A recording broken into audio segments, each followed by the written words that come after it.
अस्सलाम वालेकुम dear viewers, welcome to news life India YouTube channel. 1 जनवरी को जो मैंने न्यूज़ की वीडियो पब्लिश की थी तो बहुत सारे भाइयों ने आप में से देखी और लाइक्स भी किया, और जो आपने कमेंट्स की है मैंने सबकी कमेंट पढ़ी और मैं डिसाइड नहीं कर पा रहा था कि आपके मुताबिक वीडियो कब पब्लिश की जाए, क्योंकि आप लोग सुबह में डिमांड कर रहे हो, बट सुबह में कैसे पॉसिबल है कि 2 वीडियो बनाई जा सके एक साथ। तो अब डिसाइड ये हुआ है कि इंडिया के 12 बजे और 12 बजे यानी रात के 12 बजे एक वीडियो पब्लिश की जाएगी। सऊदी अरब में 9:30 बजते हैं रात के, और फिर अगले दिन 12 बजे दिन में इंडिया के टाइम के मुताबिक यानी सऊदी अरब में फिर से 9:30 बजेंगे सुबह के। 2 टाइम 24 घंटे में न्यूज़ की वीडियो पब्लिश की जाएगी। बाकी कोरोना की वीडियो भी चलती रहेगी जिस टाइम भी आती है, यानी इंडिया के टाइम के मुताबिक 5:30 बजे और सऊदी के टाइम के मुताबिक 3 बजे वो आती रहेगी। लेकिन ये 12 और 12 यानी 24 घंटे में 2 बार ये वीडियो आपको देखने को मिलेगी। बस यही अब डिसाइड हुआ है। तो जैसे कि आज 4 जनवरी और रात को ये वीडियो पब्लिश हो गई है 12 बजे, अब दिन में एक वीडियो आएगी और फिर रोजाना इसी तरह से 2 वीडियो पर डे आया करेंगी। खबरों का सिलसिला शुरू करते हैं। आम आदमी पार्टी के मुख्य प्रवक्ता सौरभ भारद्वाज ने कहा कि आगामी विधानसभा चुनाव में जहां उनकी पार्टी आम आदमी पार्टी की जीत होगी और आपकी सरकार बनेगी, वहां राष्ट्रीय राजधानी दिल्ली की तर्ज पर मुफ्त में कोरोना की वैक्सीन दी जाएगी। इसके साथ ही भारद्वाज ने केंद्र सरकार से भी अपील की है कि दिल्ली की तर्ज पर सभी को फ्री में वैक्सीन दी जाए। सौरभ भारद्वाज ने कहा कि कल मुझे खुशी हुई थी जब मैंने जाना कि दिल्ली सरकार की तर्ज पर केंद्र सरकार भी लोगों को फ्री वैक्सीन देगी। मुझे लगता था कि ये बहुत बड़ा कदम है। मेरा केंद्र सरकार से यही निवेदन रहेगा कि वे वैक्सीन फ्री में दे।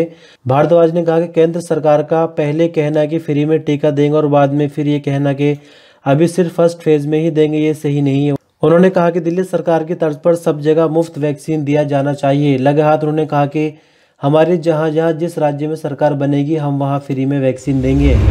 AIMIM के प्रमुख असदुद्दीन ओवैसी ने कहा कि तृणमूल कांग्रेस सुप्रीमो ममता बनर्जी को उनके संगठन पर आरोप लगाने के बजाय खुद का आत्मनिरीक्षण करना चाहिए और देखना चाहिए कि किस तरह से भाजपा ने राज्य में 18 लोकसभा सीटों पर जीत हासिल की।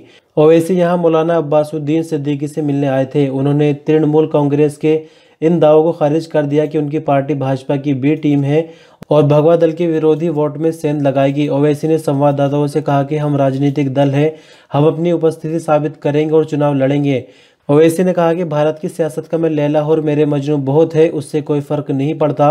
बाद में एक समाचार चैनल से बात करते हुए उन्होंने कहा कि उनकी पार्टी ने भी ये तय नहीं किया कि ये अकेले चुनाव लड़ेगी या किसी अन्य पार्टी के साथ गठबंधन करेगी। AIMIM के प्रमुख ने दावा किया कि फुरफुरा शरीफ के पीरजादा सिद्दीकी का उन्हें समर्थन हासिल है। बंगाल से हुगली जिले में फुरफुरा शरीफ विख्यात दरगाह है।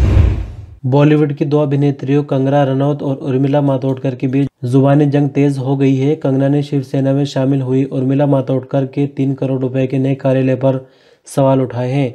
इसके जवाब में उर्मिला ने रविवार को ट्वीट किया कि कड़ी मेहनत से कमाए अपने पैसों से यह नया दफ्तर खरीदा है। उर्मिला मातोंडकर ने 2019 में उत्तरी मुंबई निर्वाचन क्षेत्र से कांग्रेस उम्मीदवार के रूप में लोकसभा का चुनाव लड़ा था। उर्मिला 1 दिसंबर को महाराष्ट्र के मुख्यमंत्री उद्धव ठाकरे के नेतृत्व वाली शिवसेना में शामिल हो गई थी।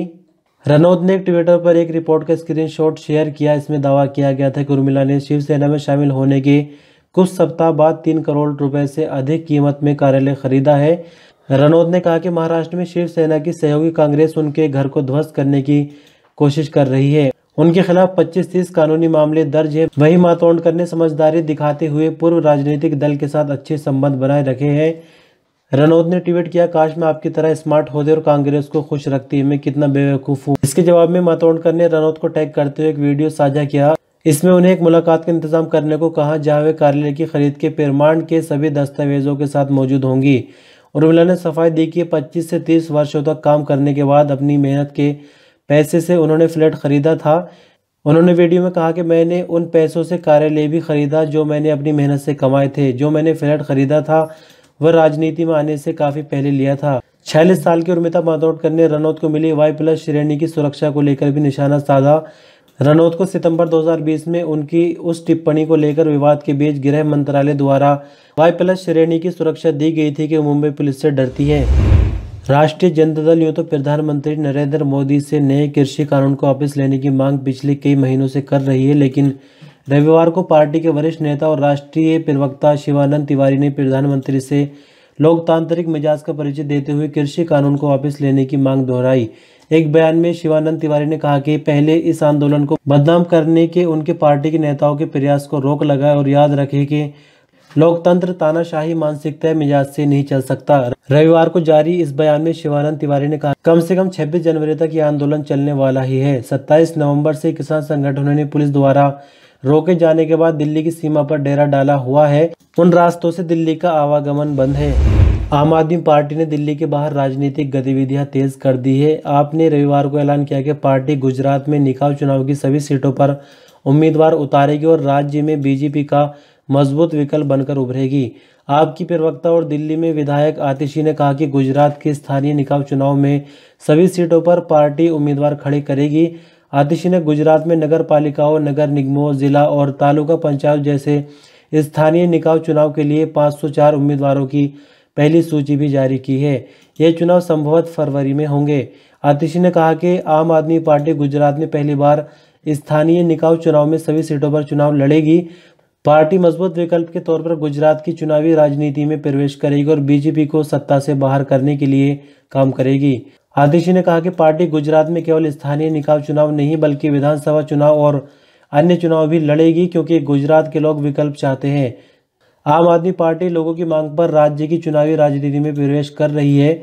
आतिशी ने भाजपा पर डराने और प्रलोभन देने की राजनीति करने का आरोप भी लगाया।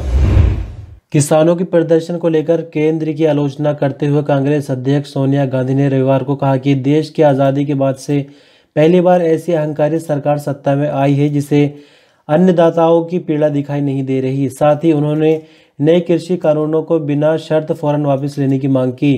कांग्रेस अध्यक्ष ने एक वक्तव्य में कहा कि लोकतंत्र में जन भावनाओं की उपेक्षा करने वाली सरकारें, उनके नेता लंबे समय तक शासन नहीं कर सकते। अब ये बिल्कुल साफ है कि मौजूदा केंद्र सरकार की थकाऊ और भगाव की नीति के सामने आंदोलनकारी धरती पुत्र किसान घुटने टेकने वाले नहीं है। सोनिया ने कहा कि अब भी समय है कि नरेंद्र मोदी सरकार सत्ता से अहंकार को छोड़कर तत्काल बिना शर्त तीनों काले कानून वापस ले ले और ठंड व बारिश से दम तोड़ रहे किसानों का आंदोलन समाप्त कराए। यही राजधर्म है और दिवंगत किसानों की प्रति सच्ची श्रद्धांजलि भी। उन्होंने आगे कहा कि आंदोलन को लेकर सरकार की बेरुखी के चलते अब तक 50 से अधिक किसान जान गंवा चुके हैं। कुछ किसानों ने तो सरकार की उपेक्षा के चलते आत्महत्या जैसा कदम भी उठा लिया है। बेरहम मोदी सरकार का ना तो दिल पसीजा और न ही आज तक प्रधानमंत्री या किसी मंत्री के मुंह से सांत्वना का एक शब्द निकला। सरकार द्वारा बनाए गए कोविड-19 नियमों को ताक पर रखकर दिल्ली के रोहिणी इलाके में अवैध तरीके से चलाए जा रहे 2 हुक्का बार में पुलिस ने कुल 65 लोगों को गिरफ्तार कर लिया है। इनमें हुक्का बार का स्टाफ भी शामिल है। रोहिणी जिले के डीसीपी प्रमोद कुमार मिश्रा के मुताबिक स्पेशल स्टाफ की टीम ने एक सूचना के बाद पहले रोहिणी सेक्टर 9 के अपटाउन कैफे पर छापा मारा, जहां बिना सोशल डिस्टेंसिंग के 22 लोग डांस कर रहे थे और हुक्का भी पी रहे थे। इसके अलावा 4 लोग हुक्का पिला रहे थे। पुलिस ने सभी को गिरफ्तार कर लिया। हुक्का बार के मालिक की पहचान 23 साल के साहिल के तौर पर हुई। इस कैफे के 10 हुक्का भी जब्त किए गए हैं। इसी तरह रोहिणी सेक्टर 8 इलाके में मड हाउस में रेस्टोरेंट में 35 लोग हुक्का पीते मिले, जिनमें 10 लड़कियां और 3 नाबालिग शामिल हैं और 6 लोग हुक्का पिला रहे थे। पुलिस के मुताबिक हुक्का बार के 3 मालिकों अमित धनकर, संजय अग्रवाल और प्रदीप सिंघल समेत हुक्का बार में बैठे सभी लोगों को गिरफ्तार कर लिया गया है और यहां से 12 हुक्के भी जब्त किए गए। पुलिस के मुताबिक दोनों हुक्का बार अवैध तरीके से चलाकर कोरोना के नियमों की धज्जियां उड़ाई जा रही थी। उत्तर प्रदेश के पूर्व मुख्यमंत्री अखिलेश यादव के कोरोना वैक्सीन पर बयान से राजनीति गर्मा गई है। अखिलेश ने कहा कि वे बीजेपी की वैक्सीन पर विश्वास नहीं कर सकते। हम इस वैक्सीन पर कैसे भरोसा कर सकते हैं जो बीजेपी द्वारा टीकाकरण के लिए इस्तेमाल की जाएगी। हम बीजेपी की वैक्सीन नहीं लगवा सकते। हम जब 2022 में यूपी का चुनाव जीतकर सत्ता में आएंगे तो मुफ्त टीकाकरण कराएंगे। उत्तर प्रदेश के उप मुख्यमंत्री केशव प्रसाद मौर्य ने कहा कि अखिलेश यादव को वैक्सीन पर विश्वास नहीं और यूपी की जनता को उन पर यकीन नहीं। देश के डॉक्टरों और वैज्ञानिकों का अपमान करने के लिए अखिलेश यादव को माफी मांगनी चाहिए। तो इस तरह दोस्तों खबरों का सिलसिला यहीं तक और आहिस्ता आहिस्ता और इम्प्रूवमेंट इसके अंदर किए जाएंगे। और जैसे कि मैंने आपको टाइमिंग बता ही दी है, लेकिन आने वाले दिनों में एडिटिंग को और ज़्यादा बेहतर किया जाएगा जिससे आपको ज़्यादा मज़ा आएगा वीडियो देखने में। शुक्रिया, अल्लाह हाफिज़।